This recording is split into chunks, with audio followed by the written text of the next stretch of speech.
This is KCCK's Culture Crawl. I'm Dennis Green, and my guest today is Ken Duncan, the final installment in our Jazz Under the Stars conversation series.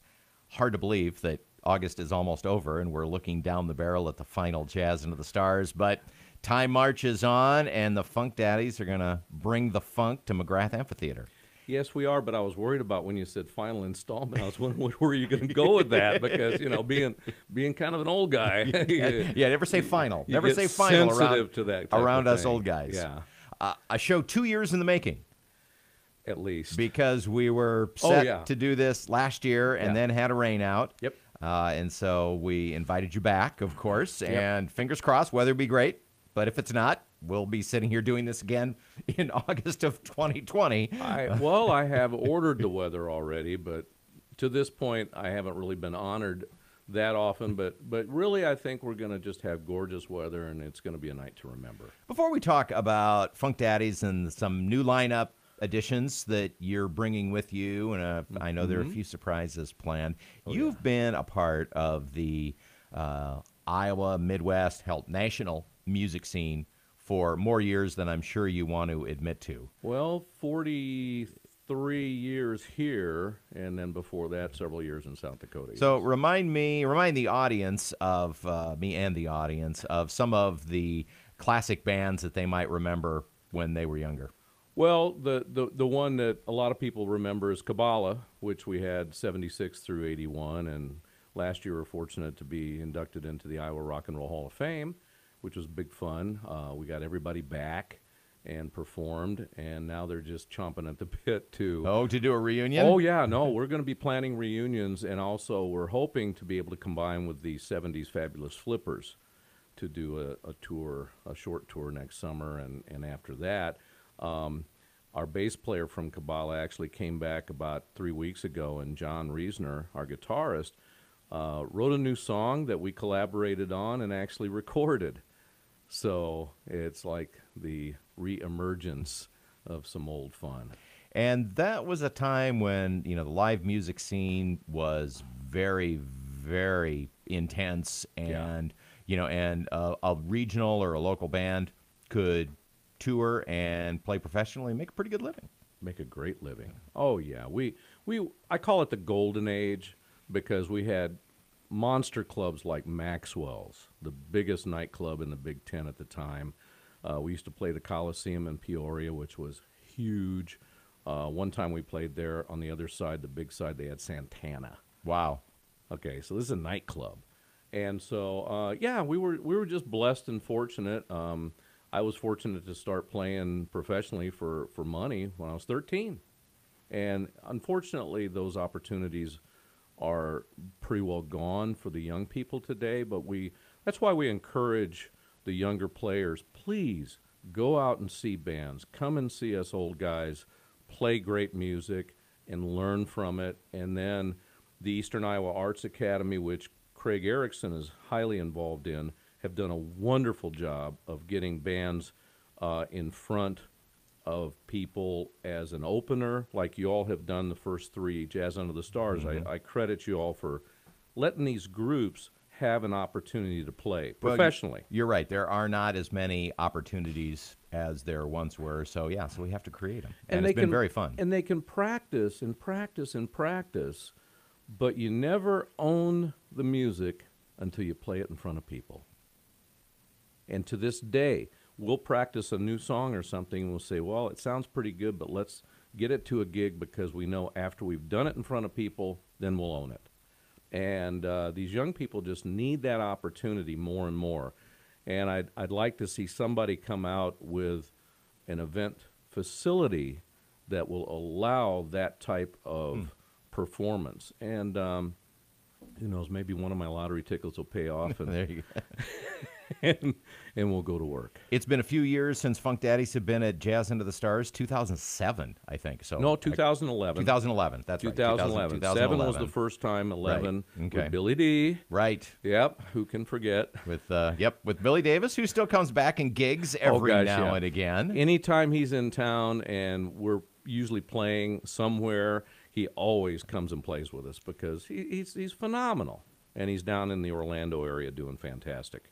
So list out the personnel who are a part of the band, and I know you've got a couple of people who have joined the band since you performed at Jazz Under the Stars last, definitely. although familiar names. Yep. But so first off, Ken on the drums. I'm on the drums and vocals.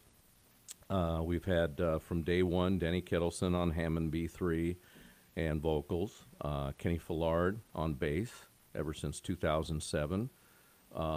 We've had a lot of great. I've been so blessed to have the finest musicians in this state, in this band, or the opportunity to play. Billy Lee Janey played with us for 2 years. I mean, it was great. Dave Razaza was our original guitarist. He's with Shade of Blue and several other things. Floyd Akins, who's works for the University of Tennessee, was our first lead vocalist, and we talk all the time. And you know, anytime he comes back, we want to get him out there and sing a little Marvin Gaye like he always used to. But we've got Alicia Strong, and she's been with us 4.5 years. And what a talent. She came out of musical theater and off the charts. The Funk Daddies and the Funk Mommy. Oh, well, she's our Lady of Soul. So I coined that for her. and she loves it. She's been off for a few weeks because she just had a baby. She just had a baby about 6-7 days ago, little Prezi, and cute as a bug's ear. And I tell you, this is going to be her return. And we got some new material that we're going to surprise some people with. The band has a two-pronged guitar attack now. Well, yeah, now we have John Reisner, who played with me in Kabbalah, and also the Invisible Band, doing contemporary jazz, and he's been playing with us and will be continuing on permanently. And then we've also had John Hall on bass, who is virtuoso incredible in any style that you're going to have, from orchestra Iowa all the way to he can Craig do it all. Erickson. And So, and I think you may have did we skip over Craig? I think I mentioned Craig. Yeah, but Craig Erickson has been the guitarist for the band. Yeah, he's the lesser known kind of guy. Yeah, I tell you, it's just unfortunate you just can't find good musicians to play with in. Well, it's interesting because when Larry Weldon, who started the band with me, passed away in 2007. We were looking to have a guitarist start January of 2008, and I called up Craig, and I knew he'd been coming off his European tours and stuff, and I said, Craig, would you consider this? Because I know you're a blues guy. And he said, you know, the timing's perfect, and by the way, funk and soul is what I started off doing. And I'm going, are you kidding me? And so he joined the band, and oh my gosh, I mean, the man can literally play anything. Plus, internationally known songwriter, keyboards. He plays keyboards with us on certain things, and I tell you, his keyboard playing is every bit as good as his guitar playing.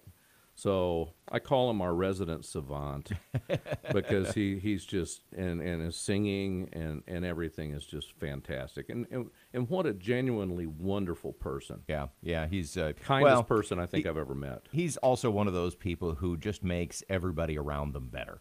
Well, and that's why his involvement with the Eastern Iowa Arts Academy has been so important to these young people, because they get people like him and Ryan Phelan and Jeremiah Murphy to go in there and give their time to work with these kids and not so much teach them, okay? It's to inspire them to perfect what they're trying to create on their own. And because a lot of us didn't have lessons. I never took a drum set lesson in my life, even though I studied percussion at the university. But a lot of us just said, well, I want to play drums. I'm going to go out there and do it. And then we just listened to all our favorite artists. Figured it out, yeah. And we figured it out, okay? But the young people need somebody to guide them a little bit more, just simply because their opportunities to see that type of music is not as often, especially with the age limits on bars and things. Not to put too fine a point on it, but you know, some bands comprised of, let us say, mature players seasoned players who know their stuff and know each other really well and have a set list that is just killer. Sometimes we'll just kind of keep doing that. They kind of, get together, maybe don't get together and rehearse very much. because, we've got our tunes, it's a 3-hour gig. We've got our 3 hours worth of tunes or whatever. But Funk Daddies are not like that. You are adding new things, and you are rehearsing that band. Every year we add new material. And for this, we're so excited that actually John Reasoner came up with an idea that is just, I think, going to blow people away. We're going to do an original of Craig's from his other ventures. We're going to do a couple of things that Invisible Band has been doing that fit what we're doing. And we don't want to sit still, okay? Because if you sit still, you don't grow anymore. Then you do get old. Then you do. And we are not into that. I refuse to grow. I refuse to grow up. Well, of course, it's Jazz Under the Stars at the McGrath Amphitheatre. This is the final concert in the series, which we've been doing at McGrath, which works out. It's a great venue, and especially good for our later concerts because it gets dark earlier, and with the better lighting at McGrath makes that a little bit better of an experience for the performers and the audience. So that has worked out really, really well for us. Music starts at 7 o'clock, and as you heard, Ken has promised a fun show with a few surprises. Yeah. Oh, one more thing I need to mention is for quite a few years, our sound engineer has been my daughter, Rachel, who also provides some backup vocals for the band the last couple of years. Oh, very nice. And with Alicia being gone, she's actually taken the forefront and come out front and done some singing. So it makes her dad proud. Yeah, very good. And she'll be there helping out, too, at the board. Oh, yeah. Yep. Oh, yeah. It's a family affair. It's a family affair. Ken Duncan with Funk Daddies. It's Jazz Under the Stars. McGrath Amphitheatre. Music starts at 7. We'll have all the usual vendors. You can bring your picnic. You can do whatever you like, but come ready. Just because school has started does not mean you shouldn't grab just a little bit of summer before the fall rolls in, and we'll do that while we still can. So we'll look forward to seeing everybody at McGrath Amphitheatre and looking forward to a great show, Ken. Thank you very much. You can hear the Culture Crawl live on the radio most Thursdays and Fridays at 10:20 a.m., other times during the summer as well, or download the podcast, watch or listen on your own schedule using your favorite podcast app, or at kcck.org/culture. I'm Dennis Green.